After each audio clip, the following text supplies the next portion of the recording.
Hello साथीहरू, good morning. र अहिले भने चाहिँ हाम्रो यहाँ घाँस झार्न मनसँग लगाइरहनु भएको छ हो, काका आइरहनु भएको छ। अन्त यो बरेको रुखमा हैन, अन्त यसमा चाहिँ बाबा चढ्नु सक्नुहुँदैन। पहिला उही बाबा चढ्नुहुन्थ्यो, त्यसपछि पूजन चढ्थ्यो, पूजन छैन। अन्त अहिले यहाँ मनसँगले चाहिँ झारिदिनुहुन्छ हो, देखाउँछु तपाईँहरूलाई। यता चाहिँ रुखमाथि घाँस भएको जग्गामा पुगिसक्नु आँट्नु भएको छ हो।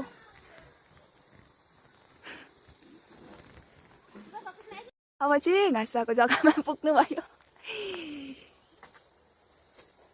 यहाँ काट्नु पनि हुँदैछ हो, झर्नु पनि थाल्यो डाला डुली।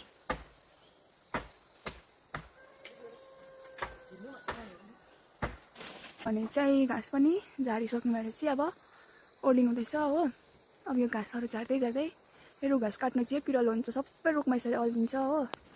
अन्त अब घाँस झार्दै झार्दै ओर्लिनु हुन्छ। यतिको लामो चाहिँ रुख चाहिँ अरूको। अन्त अब यो चुलेटो पनि काट्नुपर्छ। मैले सकिनँ, चढ्नु त ट्राई गरेको नि बन्दै सकिनँ।